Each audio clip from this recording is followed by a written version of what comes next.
Hello दोस्तों। I hope कि आप सब अच्छे होंगे और अपनी तैयारी अच्छे से कर रहे होंगे। तो जैसे कि हम सब सीटेट पेपर 2 एसएसटी के लिए 6 से 8 तक के एनसीईआरटी को एकदम line by line plus PYQ सहित कर रहे हैं। तो आज हम सबका क्लास 8 का जो हिस्ट्री है उसका चौथा चैप्टर पढ़ेंगे हम सब। तो देखिए, जो शीर्षक है कि आदिवासी दिकू और एक स्वर्ण युग की कल्पना। तो देखिए दोस्तों, ध्यान से एकदम, और जहाँ भी हम हाईलाइट करेंगे या तो फिर आप सबको बताएंगे तो उसको याद करने का प्रयास करना। तो देखिए, लिखा गया है कि 1895 में बिरसा नाम का एक आदमी, जो बताया गया, जो झारखंड में छोटे नागपुर के जिलों में ना, वहाँ के वहाँ के क्या है, वहाँ के गाँवों में घूमते देखा गया। आगे बताया गया कि लोग कहते हैं कि उसके पास चमत्कारी शक्तियाँ हैं। किसके? तो वो बिरसा के पास। ऐसा लोग कहते हैं कि उसके पास क्या है? चमत्कारी शक्तियाँ हैं। बताया गया वह सारी बीमारियों को दूर कर सकता है और अनाज की छोटी सी ढेरी को कई गुना बढ़ा सकता है। ऐसा करता था, इसलिए सभी लोग मानते थे कि उसके अंदर क्या है? चमत्कारी शक्ति है।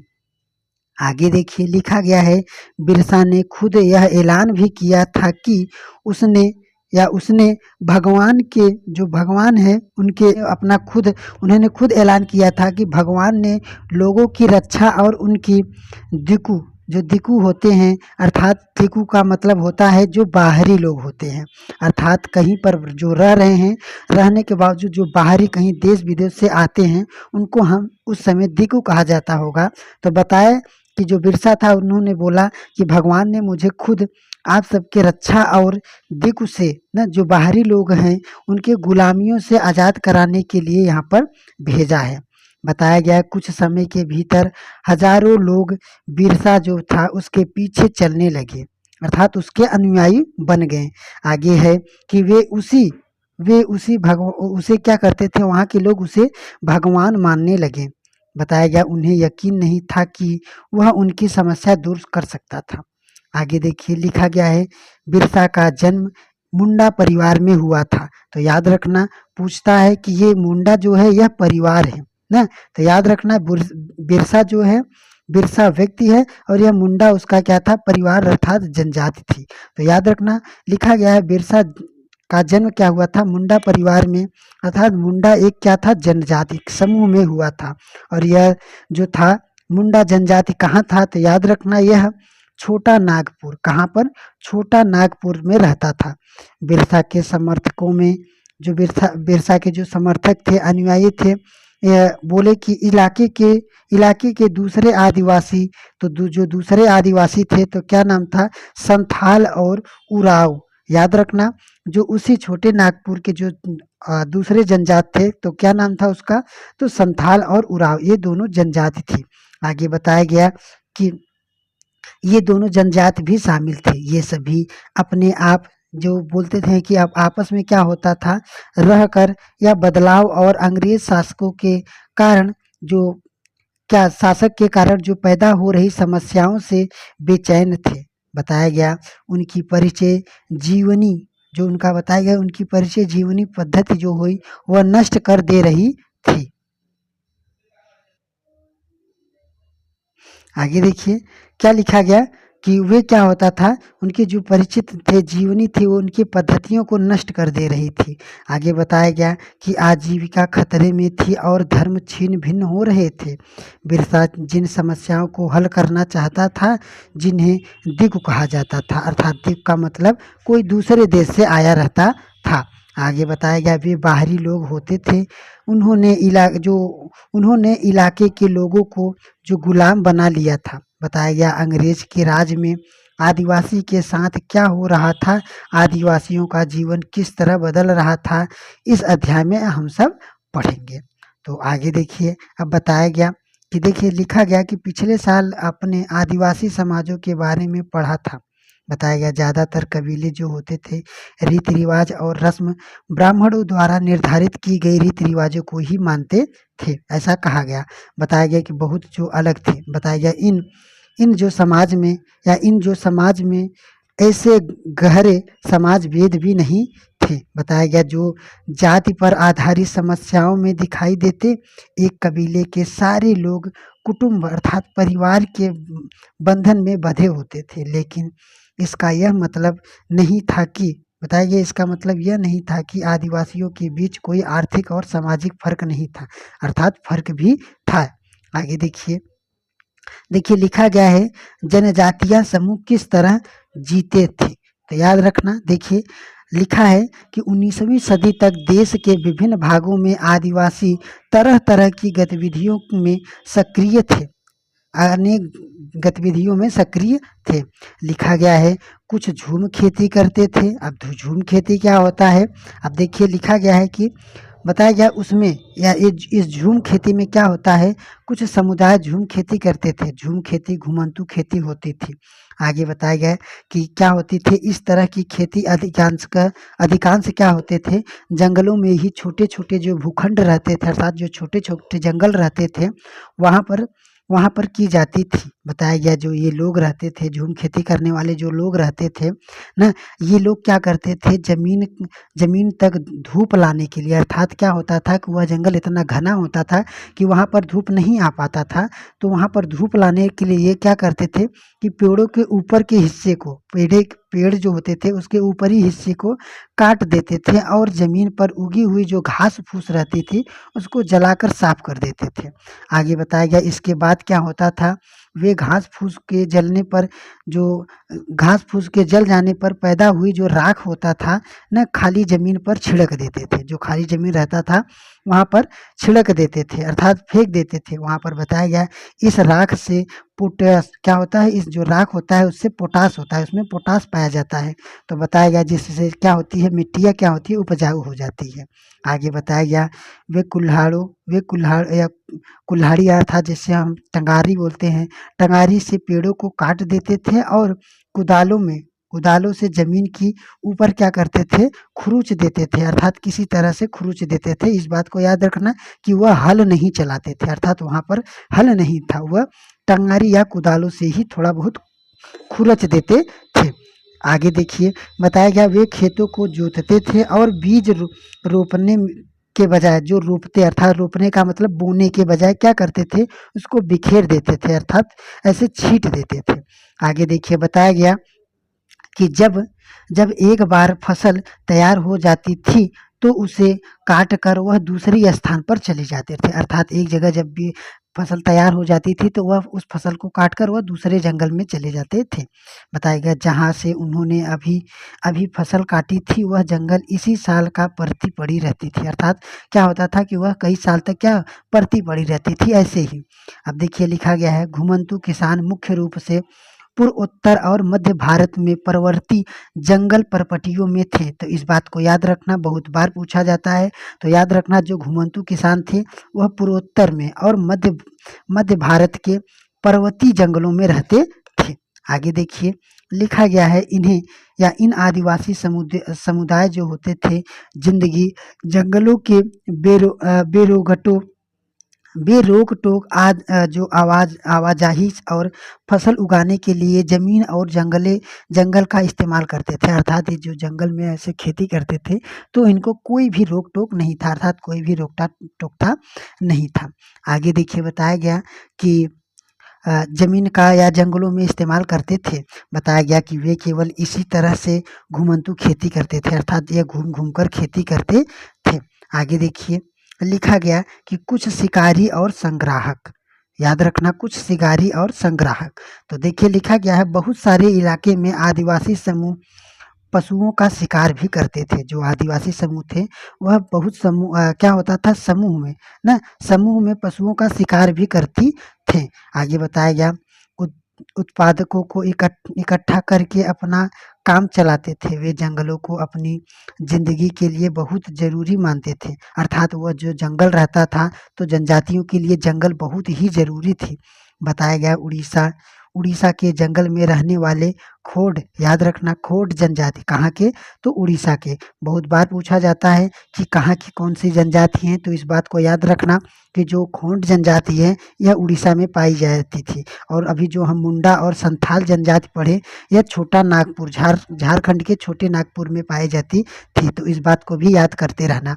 आगे देखिए लिखा गया है कि जो यह खोड समुदाय थी ना, बताया गया इस तरह का एक समुदाय था। इस समुदाय के लोग जो होते थे टोलियां बनाकर शिकार करते थे। तो बार बार पूछा जाता है कहाँ के समुदाय या कहाँ के जनजाति जो होते थे वह टोली बनाकर अर्थात समूह बनाकर शिकार करते थे। तो याद रखना वो उड़ीसा के खोड जनजाति थे।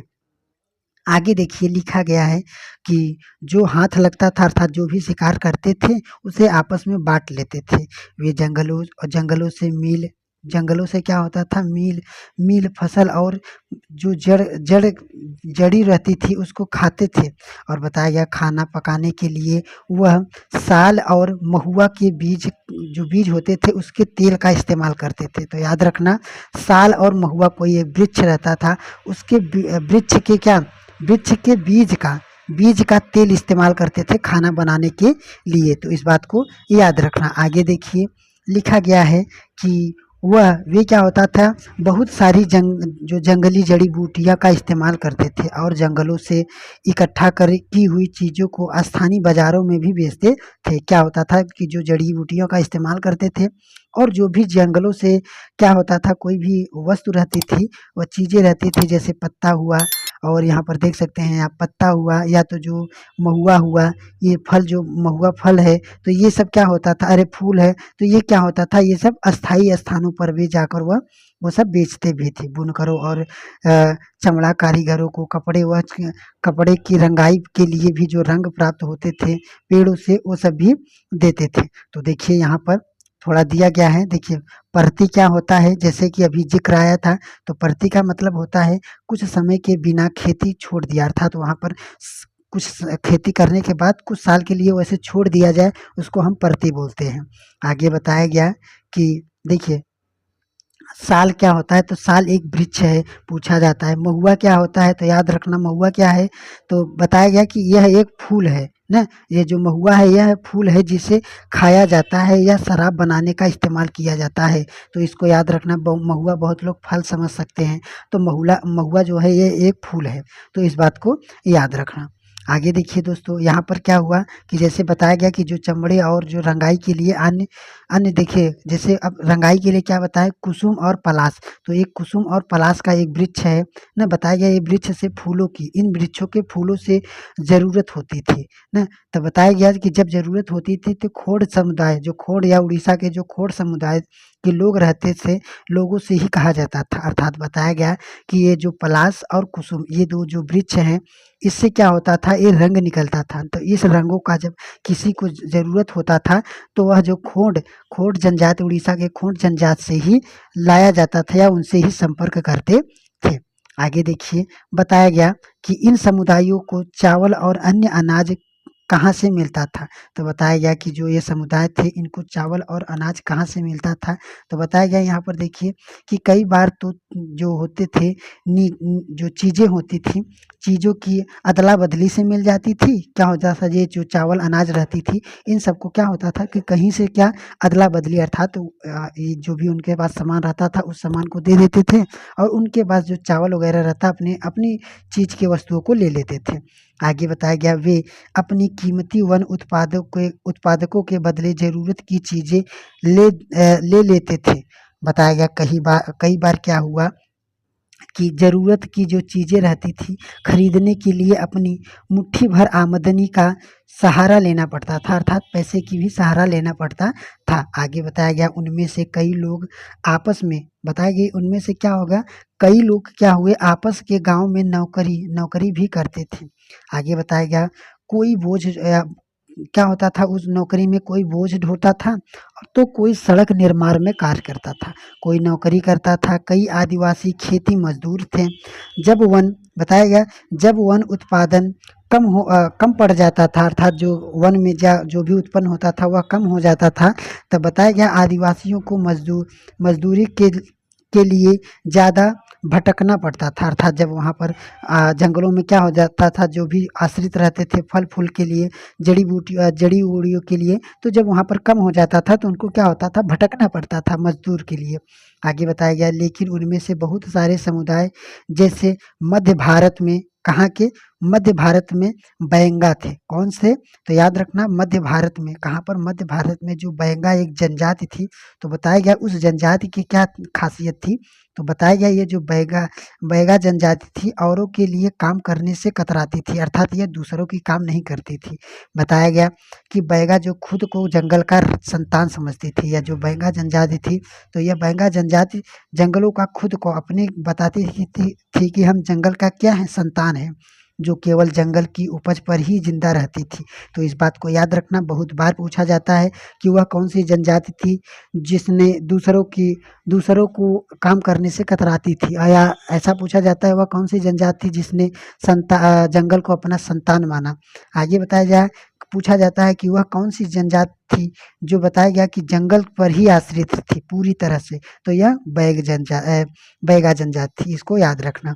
आगे देखिए लिखा गया है कि जो केवल जंगल से उपज पर ही जिंदा रह सकती थी।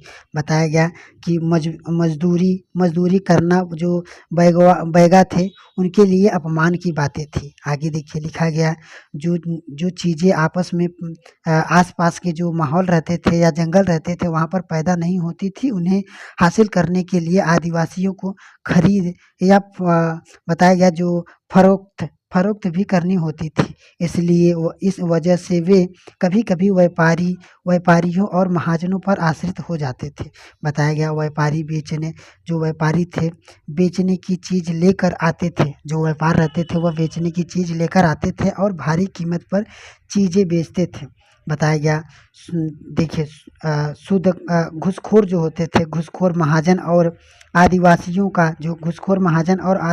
का जो कर्जा तो दे देते थे, लेकिन उसका जो ब्याज होता था बहुत बहुत ज़्यादा होता था।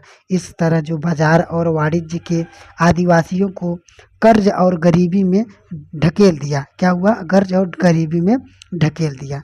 तो आगे देखिए यहाँ पर क्या हुआ कि कर्ज और गरीबी में ढकेल दिया। आगे बताया कि लिहाजा वे महाजन होते थे व्यापारियों को बाहरी संतान और अपनी सारी मुश्किलों की जड़ मानते थे। अर्थात जो वे सब होते थे व्यापारी, वे बताए कि वहाँ के जो संतान होते थे और उन सबको सारी क्या मानते थे, उसको जड़ मानते थे अपने। आगे देखिए लिखा गया है, कुछ जानवर पालते थे, तो जो आदिवासी थे जानवर भी पालते थे। तो याद रखना, देखिए लिखा गया है बहुत सारे आदिवासी समूह जानवर भी पालते थे। तो देखिए लिखा गया है कि चारवाहे थे और मौसम के हिसाब से मवेशियों या भेड़ियों के रेवड़ लेकर यहाँ होता है कि यहाँ से वहाँ, अर्थात एक जगह से दूसरे जगह जाते थे। बताया गया जब एक जगह घास खत्म हो जाती थी तो वे दूसरे इलाके में चले जाते थे। जैसे बताया गया पंजाब पहाड़ियों में रहने वाले गुज्जर, तो याद रखना पंजाब में कौन से? तो गुज्जर थे। आगे बताया गया आंध्र प्रदेश में तो लबाड़िया, याद रखना आंध्र प्रदेश में लबाड़िया, पंजाब में गुज्जर, आंध्र प्रदेश में लबाड़िया और आदि समुदाय जैसे गाय भैंसों के झुंड पालते थे। जैसे कुल्लू की गद्दी समुदाय थी, याद रखना जो कुल्लू की एक गद्दी समुदाय थी ना, गद्दी समुदाय के लोग गडेरिये थे। तो याद रखना ये जो कुल्लू की जो गद्दी समुदाय थी ये गडेरिये थे। गडेरिये का मतलब जो पालते हैं, भेड़ ओड़ को पालते हैं। और कश्मीर के याद रखना जो कश्मीर था वह कश्मीर क्या था? बकरवाल था या बकरियां पालने वाले थे। बताया गया अगले साल इतिहास और पाठ्य पुस्तक में आपने विस्तार से पढ़ा है। तो देखिए यहाँ पर देखिए लिखा गया है कि शिकार का वक्त और बुराई का वक्त, इन खेतों में जाने का वक्त। तो देखिए आगे देखिए, इसको ध्यान से सुनना।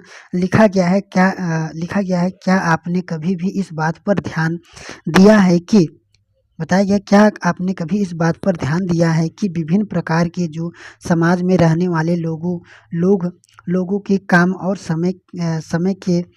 समय में बार-बार समझाई जाती थी, जैसे कि बताया गया कि विभिन्न क्षेत्रों में रहने वाले जो घुमंतु, आदिवासी और शिकारियों की ज़िंदगी एक खास क्रम और मर्द-औरत के बीच कामों में बाँटा गया था। आगे देखिए, लिखा गया है जो ब्रिटिश थी मानव विज्ञान या वेरियर एल्विन 1930 से 1940 के दशक में कई कई साल मध्य भारत में बैगा याद रखना कौन? बैगा और खोड़। खोड़ कहाँ की थी? तो याद रखना उड़ीसा की। और बैगा कहाँ की थी? तो बैगा एक जनजाति थी। आगे देखिए बताया गया समुदाय के बीच समुदाय के बीच बताया गया कि एल्विन द्वारा लिखित निम्नलिखित अंशों को पढ़िए, इस समय को और काम को बंटवारे में समझिए। तो देखिए एक कोई है एल्विन, उन्होंने ऐसा ये सब लिखा गया है। तो याद रखना लिखा गया है चैत में।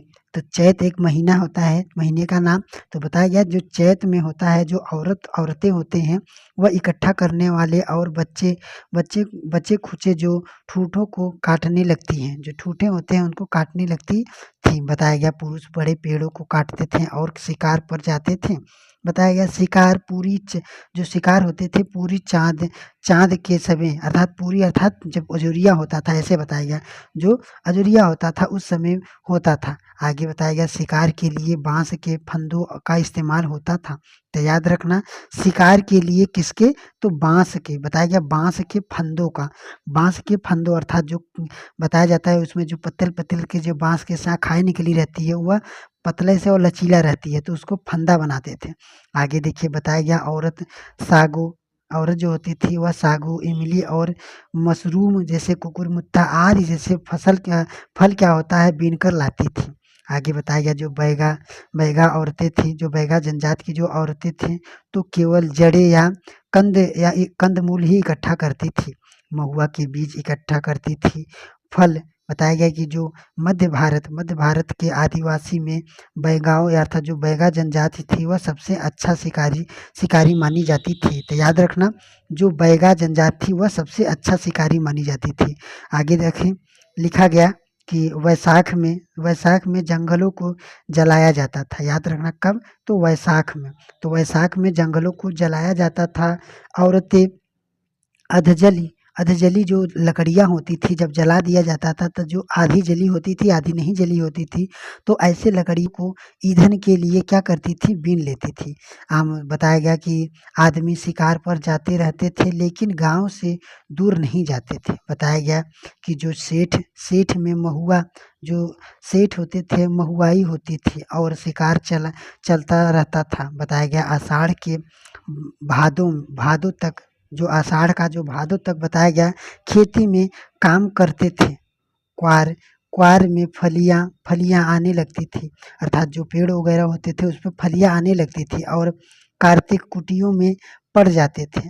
बताया गया कि अगहन मास में जो होता है, तो ये जो अगहन एक महीना है, तो अगहन महीने में सारी फसल तैयार हो जाती थी।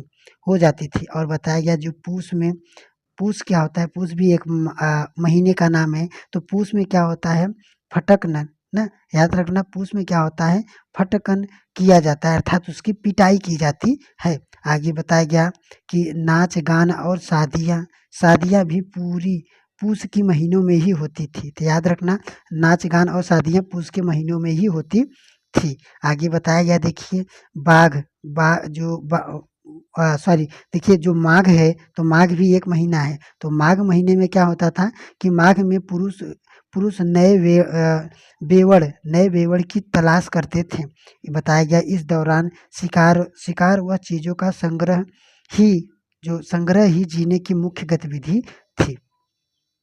आगे देखिए लिखा गया है यह जो चक्र था ये महीने का जो अभी हम सब पढ़े, तो ये जो महीनों का चक्र था, तो बताया गया ये जो महीनों का या साल का जो चक्र था ना दूसरे साल शिकार के लिए ज़्यादा समय मिल जाता था, क्योंकि केवल कुछ फसलों की ही बुआई कटाई होती थी, क्योंकि भोजन काफ़ी होता था। इसलिए पुरुष बेवड़ों में ही रहते थे। तीसरे साल में भोजन के लिए वन उत्पादन की भी ज़रूरत पड़ती थी।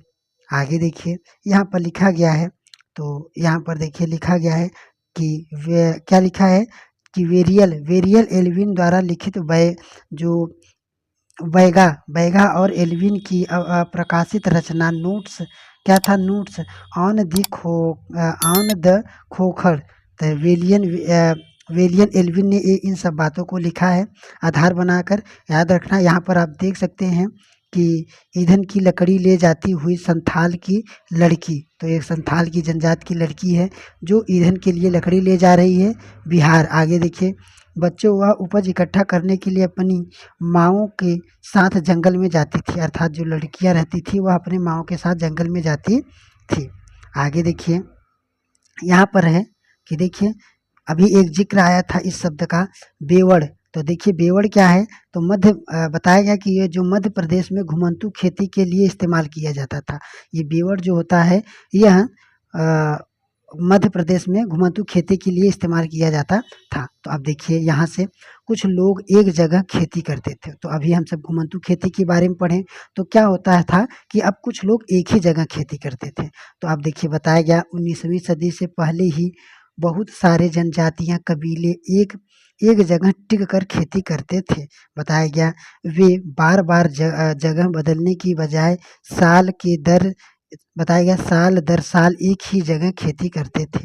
वे क्या होता था कि वे हलों का इस्तेमाल करते थे। तो याद रखना जो घुमंतू खेती वाले रहते थे वह हलों का इस्तेमाल नहीं करते थे, पर जो एक जगह रहते थे वो हलों का भी इस्तेमाल करते थे। अभी हम सब पढ़े जो घुमंतू खेती वाले रहते थे वह कुदाल या किसी से वह सिर्फ खुरूच देते थे, तो पर जो एक जगह खेती कर रहे हैं वह हलों का इस्तेमाल करते थे। बताया गया धीरे धीरे उन्हें जमीन पर अधिकार भी मिल जाते थे। क्या होता था कि उस जमीन पर अधिकार भी मिल जाते थे। बताया गया बहुत सारे समुदाय में छोटे नागपुर के मुंडाओं जो मुंडा जनजाति थी, मुंडाओं की तरफ जमीन पूरी कबीले से संपत्ति होती थी। बताया गया कि कुल सभी सदस्यों को उन मूल निवासियों का वंशज माना जाता था बताया गया जिन्होंने सबसे पहले आकर जमीन का साफ किया, लिहाजा जमीन पर सभी का बराबर हिस्सा रहता था। आगे देखिए बताया गया फिर भी अक्सर ऐसा होता था कि कुछ लोग क्या करते थे, औरों से ज़्यादा ताकत जुटा लेते थे। इसमें बताया गया कि क्या होता था सभी लोग क्या जनजातियां बराबर होती थी, पर क्या होता था तभी भी कुछ न कुछ क्या होती थी जनजातियों के क्या जो ताकत होते हैं वह अलग हो जाती थी। आगे देखिए बताया गया कुछ मुखिया बन जाते थे और बाकी जो होते थे उनके अनुयायी बन जाते थे।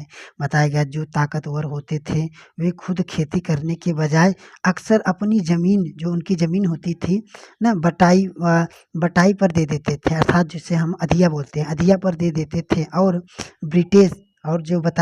ब्रिटिश अफसरों को होड़ और संथाल जैसे एक जगह ठहर कर रहने वाले आदिवासी समूह जो होते थे शिकारी संग्राहक या घुमंतू खेती करने वाले मुकाबले ज़्यादा रहते थे। आगे देखिए बताया गया कि ये जो रहते थे, बताया गया कि जंगलों में रहने वाले जो जंगली और बर्बर, अर्थात याद रखना ये जो जंगल में रहने वाले जो आदिवासी थे इनको हम जंगली या बर्बर मानते थे या बर्बर कहते थे। तो इस बात को याद रखना। आगे देखिए लिखा गया है अंग्रेजों को लगता था कि उन्हें अस्थायी रूप से एक जगह बसना और सभ्य बनाना जरूरी है, अर्थात जो अंग्रेज थे तो अंग्रेज को ऐसा लगता था ये जो घूम कर खेती करते हैं इन सबको एक स्थान पर रहना चाहिए और रहने के लिए हमें आदेश देना पड़ेगा, अर्थात वो ऐसा करवाना चाहते थे उन सबको।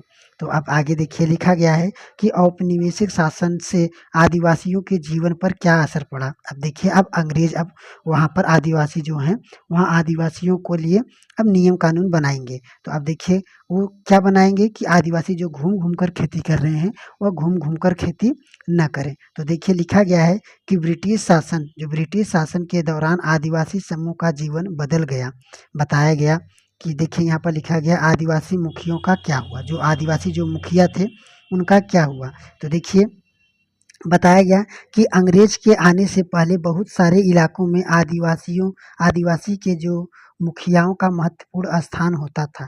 बताया कि उनके पास औरों से ज़्यादा आ, जो और रहते थे उनसे ज़्यादा ताकत होती थी और वे अपने इलाकों पर नियंत्रण रखते थे। कई जगह उनकी अपनी पुलिस होती थी और वे ज़मीन एवं वन प्रबंधन के अस्थायी नियम खुद बनाते थे, जो मुखिया होते थे आदिवासी। बताया गया पर क्या हुआ, ब्रिटिश शासन के जब शासन के तहत आदिवासी मुखियाओं का जो काम-काज था और अधिकार का काफ़ी बदल गया, अर्थात उसमें अब कुछ नहीं रहा। अर्थात बताया गया कि उन्हें कई-कई गाँव पर ज़मीन का मालिकाना तो मिला मिल रहा था, लेकिन उसकी जो शासक कर रहे थे पहले, उस शासक के शक्तियों को छीन लिया गया।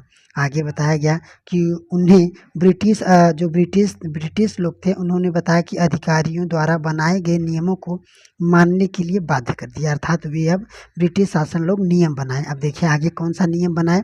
बताया गया उन्हें अंग्रेज को नजराना देना पड़ता था, अर्थात कुछ वस्तु देनी पड़ती थी। अब वस्तु में देखिए क्या हो सकता था, वस्तु या धन दौलत। बताया गया कि नजराना देना पड़ता था और अंग्रेजों के प्रतिनिधि की हैसियत जो थी, हैसियत से अपना समूह को अनुशासन में रखा जाता था। पहले उनके पास जो ताकत थी अब वह नहीं थी, अर्थात जो जनजाति थी, जो पहले उनके पास ताकत थी अब वह नहीं रह गई। बताया गया कि वे परंपरागत कामों को करने में अ, लाचार थे, अर्थात मजबूर हो गए थे अब। तो देखिए आशा है कि आप सबको इतना समझ में आ गया होगा। आगे देखिए लिखा गया है कि घुमंतू काश्तकारों का क्या हुआ, और जो अब ये तो निजी वाले के लिए था कि जो निजी खेती करते थे ना, तो उनके लिए ऐसा नियम था कि अगर आप एक जगह रहकर खेती कर रहे हैं तो आपको नजराना देना पड़ेगा ना। तो अब जो घुमंतू काश्तकार थे उनके बारे में देखिए लिखा गया है कि देखिए ऐसे समूहों से अंग्रेजों को काफ़ी परेशानी थी, अर्थात जो घूम-घूम कर जो खेती करते थे, उनसे जो सरकार थी, ब्रिटिश सरकार थी, वह और परेशान थी। बताए हैं कि उनसे और परेशान थी। बताया कि यहाँ-वहाँ भटकते रहते थे और यह एक जगह ठहर कर नहीं रहते थे, चाहते कि आदिवासी यह समूह एक दूसरे देखिए बताएँ कि यह वो चाहते थे कि जगह अस्थायी रूप से, अर्थात वह जो अंग्रेज थे वह चाहते थे कि एक जगह अस्थायी रूप से खेती करें। अस्थायी रूप से एक जगह रहने वाले किसानों की नियंत्रण करना आसान था। जो अगर बताया उनको अंग्रेज़ों का कहना था कि ये जो घूम-घूम कर खेती करते थे ये एक जगह रहकर करें, क्योंकि अलग-अलग घूम कर करते हैं तो उनको जो कार्य करता है नियंत्रण करना कठिन होता है। बताया गया आसान नहीं होता है। अब देखिए लिखा गया है अंग्रेज अंग्रेज अपने शासन के लिए आमदनी का नियमित स्रोत भी तो चाहिए था, अर्थात उनसे धन भी तो लेना था। आगे बताया गया कि फलस्वरूप उन्होंने ज़मीन के बारे में कुछ नियम बनाए, अर्थात ज़मीन के बारे में अब क्या नियम बनाए आगे देखिए बताया गया। उन्होंने ज़मीन को माप कर, अर्थात जो अंग्रेज थे उन्होंने ज़मीन को नाप दिया, नाप कर प्रत्येक व्यक्ति का हिस्सा तय कर दिया, अर्थात प्रत्येक जो व्यक्ति थे, अर्थात जो प्रत्येक समूह था उसका हिस्सा तय कर दिया कि आपके अंडर में इतनी ज़मीन है। बताया गया उन्होंने यह भी तय कर दिया कि किसे कितना लगान का मतलब टैक्स, किसे कितना लगान देना होगा। बताया गया कुछ किसानों को भूस्वामी और दूसरों को पट्टेदारी। तो उसी में से बताया गया कुछ किसानों को क्या भूस्वामी बना दिए और कुछ को पट्टेदारी बना दिए, अर्थात ये जितने जनजाति थे तो हर लोगों में नहीं बटाया, तो उसी में से किसी को भूस्वामी और पट्टेदारी बनाकर और थोड़ा-थोड़ा एरिया दे दिए कि आप इस एरिया का जितना लगान होगा, लगान हमें उतना देना। आगे देखिए बताया गया कि जैसे कि आप देख चुके हैं कि अध्याय दूसरे में पट्टेदारी अपना भूस्वामियों का जो भाड़ा चुकाते थे और भूस्वामी सरकार को लगान देते थे, अर्थात जो वहाँ के जो लोग रहते थे तो वह पट्टेदारियों को भूस्वामियों को भाड़ा चुकाते थे और ये जो भूस्वामी होता था यह सरकार को लगान देता था। यहाँ पर देखिए लिखा गया है गुजरात के एक जंगल में खेती करती भील औरत।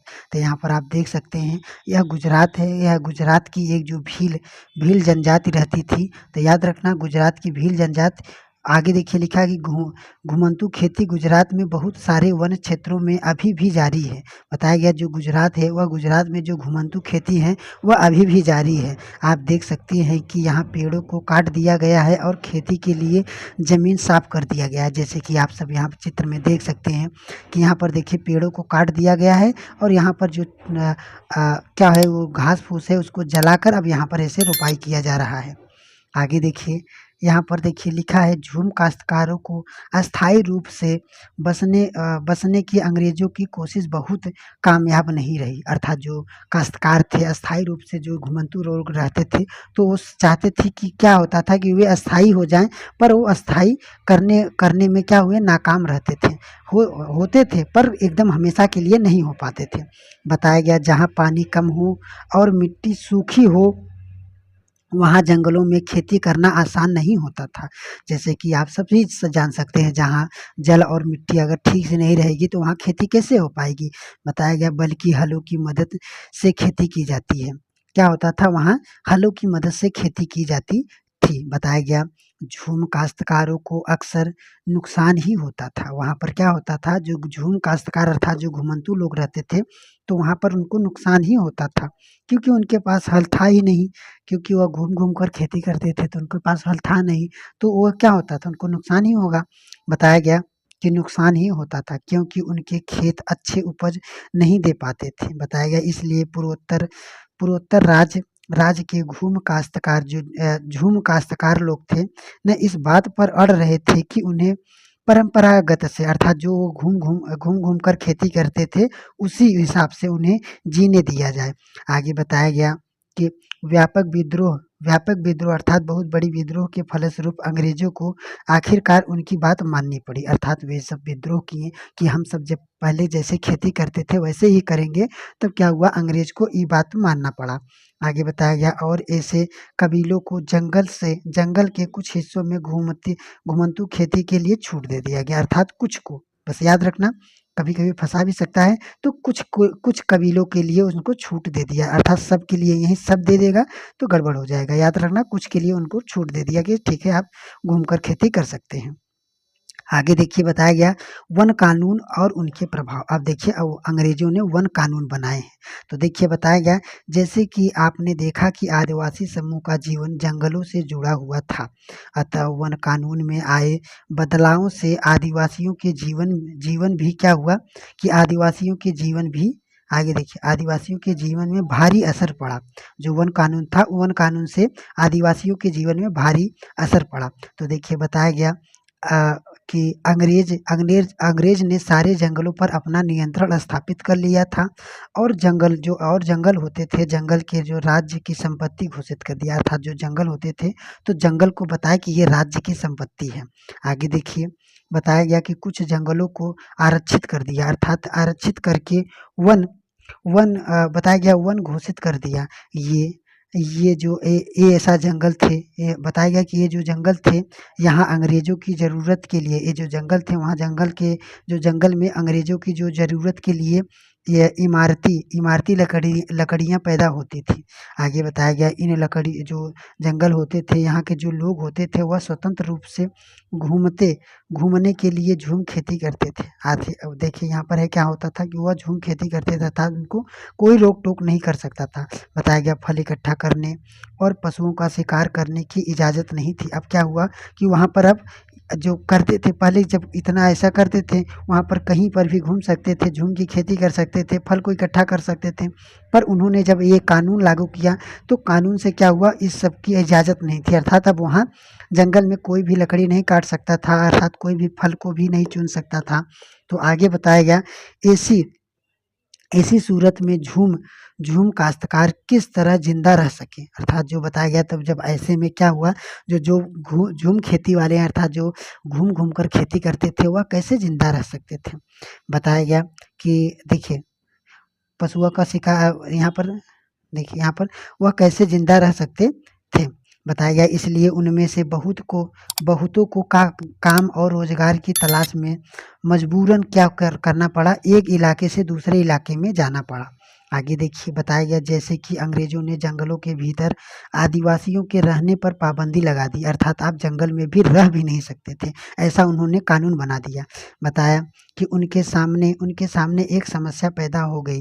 बताया समस्या यह थी कि रेलवे, बताया गया रेलवे जो अंग्रेज थे उन्होंने तो ऐसा तो लागू कर दिया कि यहाँ पर अब जंगल में कोई निवास भी नहीं कर सकता, रह भी नहीं सकता था।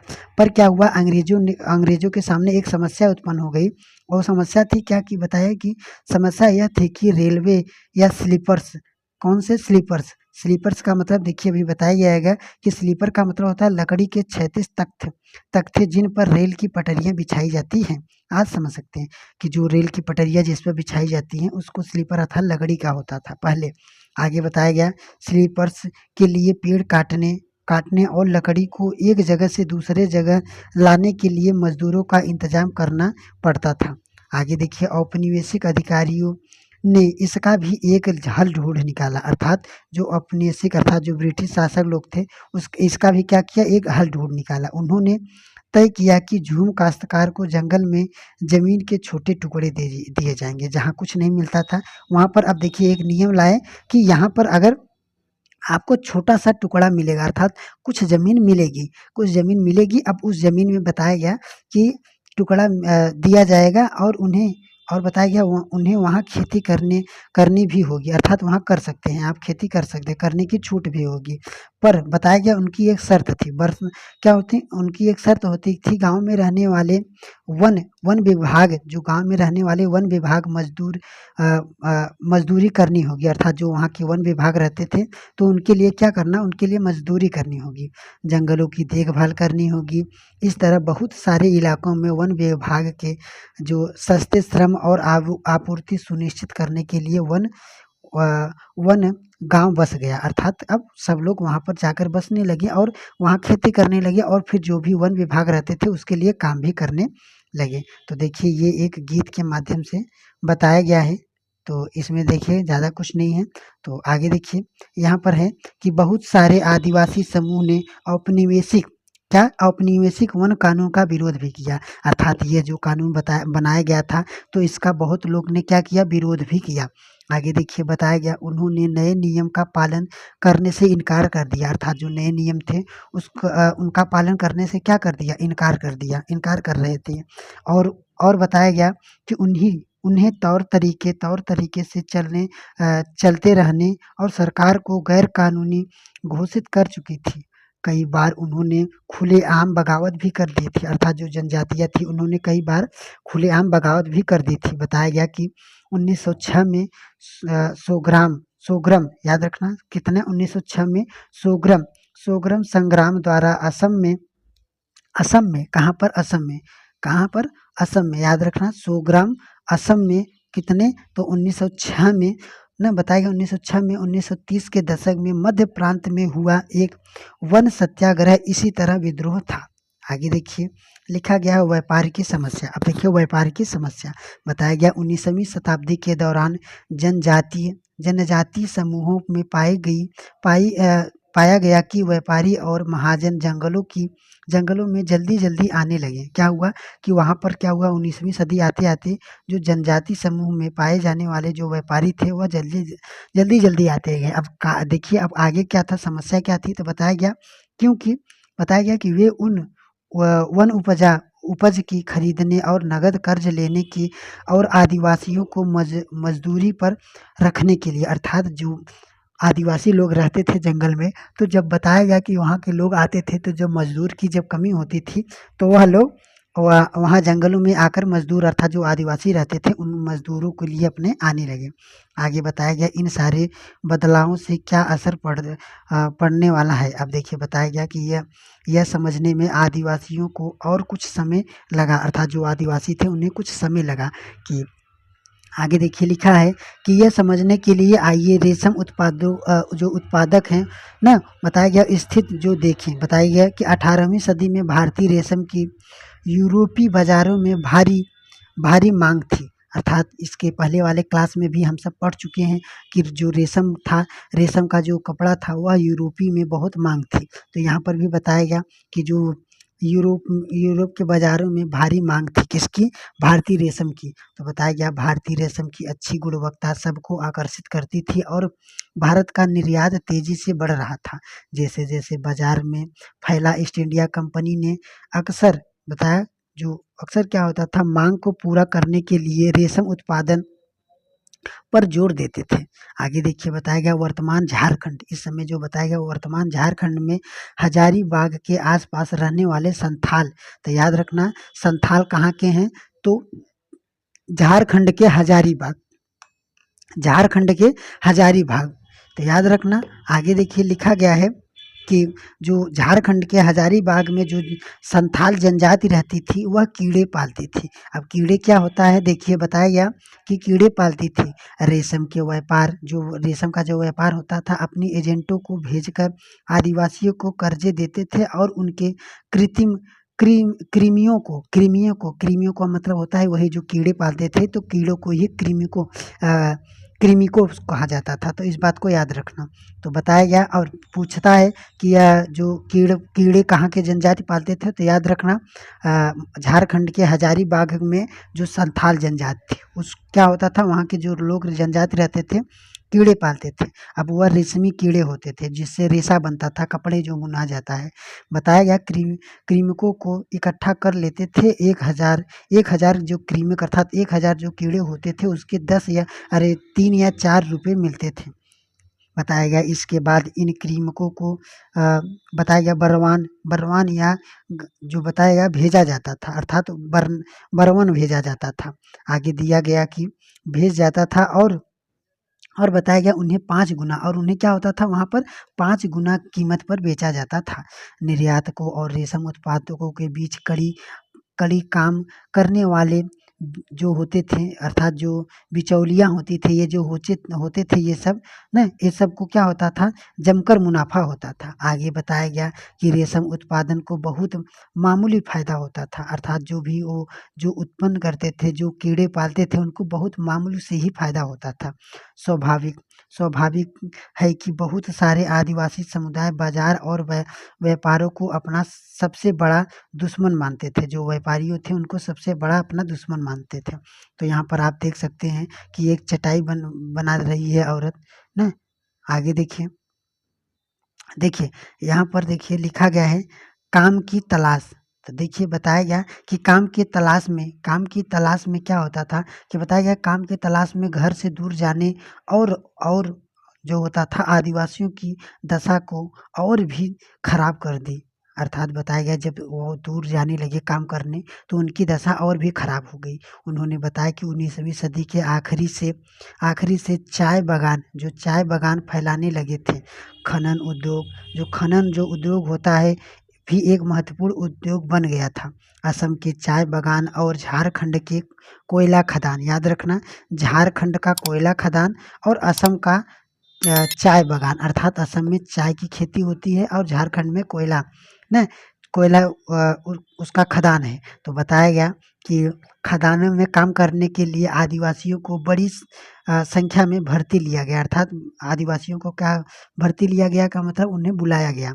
आगे बताया गया कि इन लोगों को ठेकेदारी होती है क्या बताया गया कि भर्ती ली गई ना। आगे बताया गया ये ठेकेदार न केवल उन्हें बहुत कम वेतन देते थे बल्कि बताया गया उन्हें वापस घर भी नहीं लौटने देते थे। तो इसमें क्या होता था कि अगर कोई यहाँ पर आप देख सकते हैं व्यक्ति को कोयला खदान में ऐसे काम करते थे। पहली बात तो इसको कम वेतन देते थे इन सबको और घर भी नहीं लौटने देते थे। तो देखिए यहाँ पर लिखा गया है कि 1920 के दशक में बिहार की झरिया झरिया और रानीगंज याद रखना बिहार के झरिया और रानीगंज कोयला खदान में काम करने वाले लगभग 50% जो खनिज थे आदिवासी थे। वहाँ पर जो खनन करते थे वे आदिवासी ही रहते थे।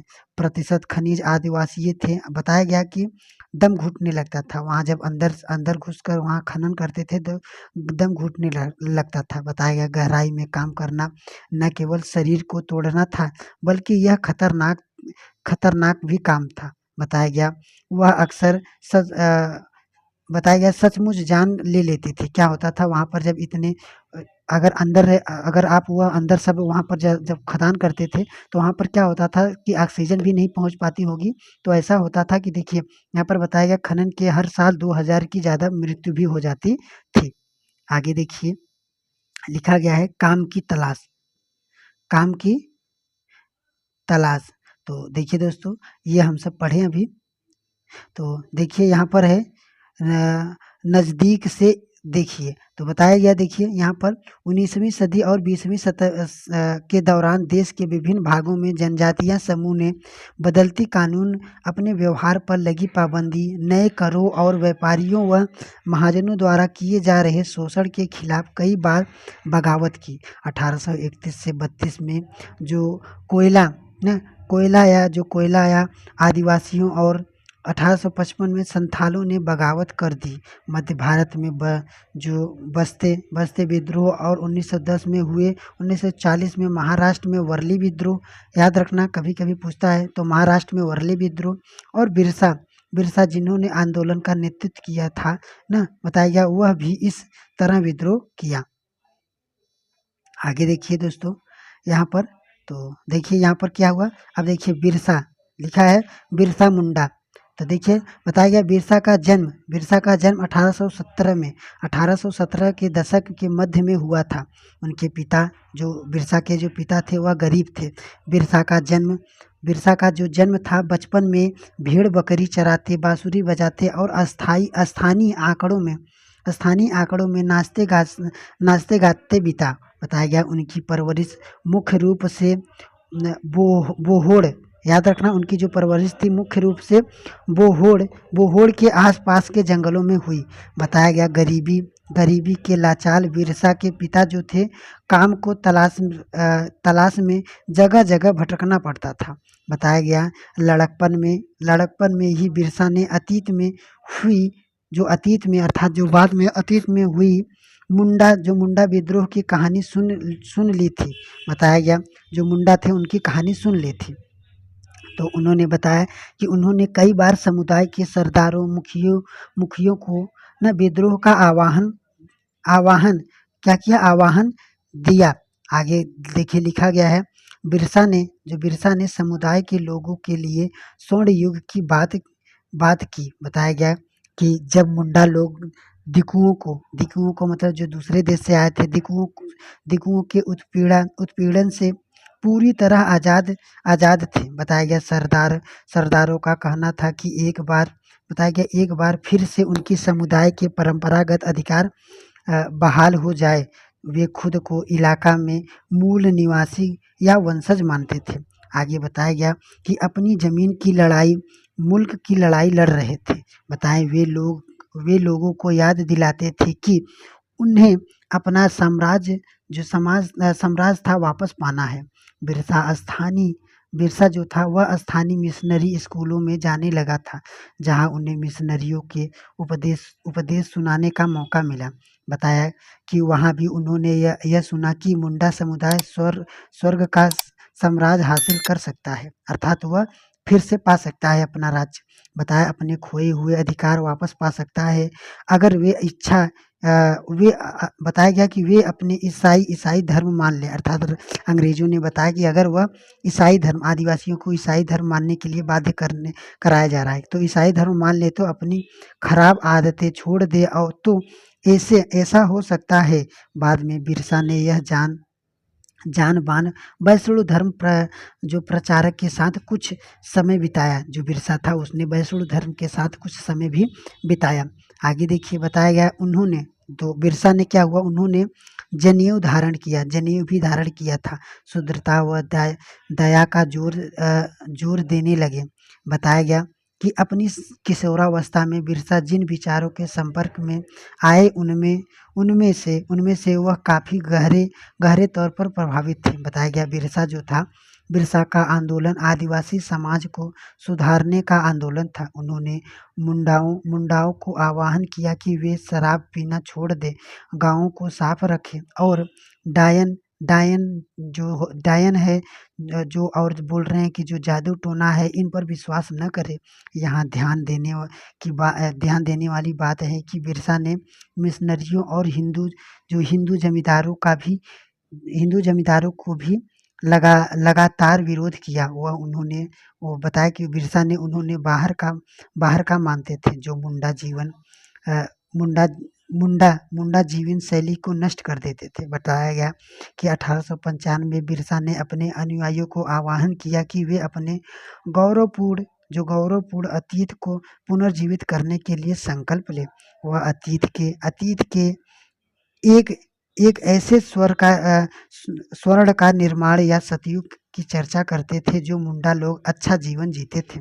बताया गया तटबंध जो तटबंध होते थे, वहाँ तटबंध में क्या होता था, तो बताया गया कि कुदरती झरनों को नियंत्रण रखते थे, पेड़ और बागान उगाते थे, पेड़ लगाने के लिए खेती करते थे। उस काल्पनिक युग में मुंडा अपने अपने बिरादरों, जो उनका बिरादर था, मुंडा का जो बिरादर था, बिरादरों रिश्तेदारों का खून नहीं बहाते थे।